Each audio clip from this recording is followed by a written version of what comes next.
Hey guys, you know you can sell a Tesla like this on creative terms. This is a $130,000 car. I'm about to sell it on seller finance to a buyer. I said, well, I'll sell it to you on terms if you pay a little bit more money. And the buyer didn't know what terms meant. So today we're gonna talk about what are terms. Let's break down the Tesla. So here's our Tesla. It's a 2017 P100D. I bought this for $130,000. I bought it in 2019 for $80,000. It was worth $130,000 when it was brand new. I bought it Tesla certified. So we're deciding to sell it. I could sell it right now. And this is where terms really benefit the seller and the buyer. I looked up Kelley Blue Book. Kelley Blue Book says, KBB.com, says that Tesla is worth $55,000 private party. Okay, well, I already know how private party goes, and so do you. Private party goes like this. I put it on Craigslist.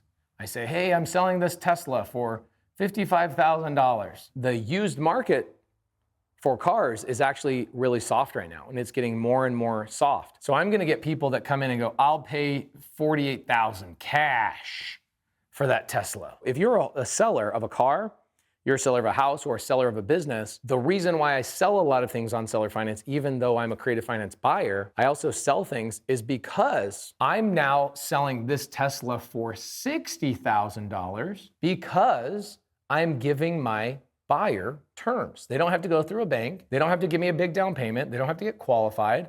And what they're doing is they're giving me $5,000 down. Okay, so let's go through the terms. Purchase price. I can offer to the buyer a higher purchase price, so that benefits me. I don't really need the money right now. I just don't want to freaking let go of a car that is worth more than that. So I set in my price as the seller. I ask the seller for some security, $5,000. And then the interest rate is same thing. It's two different things. I've got a Subto loan, meaning I have an existing debt. The seller's taking over. It's $1,000 a month. And that is 35 grand is left over. The buyer is going to take over my monthly payments until that 35 is paid off. Now, what I create is what we call a silent second. So my seller finance position, if I owe 35 and he's buying it for 60 minus 5, that means I'm financing 55.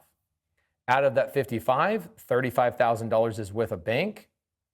That means that I have a $20,000 equity position on this Tesla. Okay, so I know my buyer's gonna turn this into a Turo cash flow machine. He's gonna have a hard time making a second payment to me and still cash flowing. Okay, so I wanna make sure my buyer has the ability to cash flow on this. So what I'm doing is I'm making my second position or my seller finance note silent. That means I'm not gonna ask for any payments until the first payment is paid all the way off. The $35,000 is paid all the way off. Once that's paid all the way off, then the $1,000 payments go to me, and I will receive 20 payments of $1,000 each after they've paid off the first position.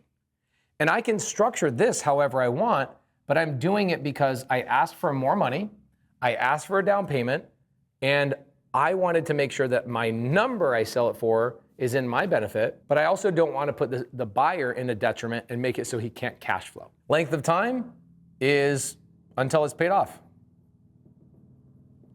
There's no balloon. I'm not going to restrict my buyer. I think balloons are hard on buyers, and so I don't like giving them balloons. And then the monthly payment is $1,000 a month.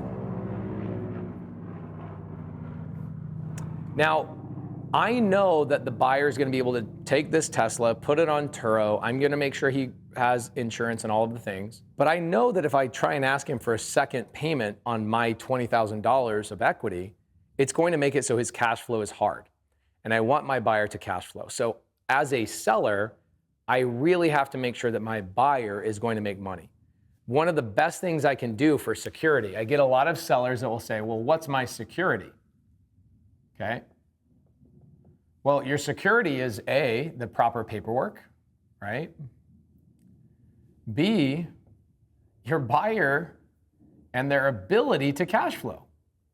And so I see a lot of sellers get really aggressive on their terms, and then at the same time they're saying, well, how do I know you're not going to default? Well, have you asked me how much I'm going to make? Because if you know I'm going to make money on the property, the business, the car, you shouldn't worry about security, because why would I let go of something that's actually making me and my family money? So understand that about terms is that as a seller, you need to make sure your buyer is going to make money, which gives you, the seller, the most security, is because nobody's going to walk away from something that's making them money. And if you guys have questions, make them in the comments down below, or go to askpace.com. And if you're trying to become a Gator, trying to become Sub-2 student, you're trying to become a top tier TC, we have links for that down in the description below. We'd love to have you join the community and do deals with us just like I did with Armando live today. Thank you guys.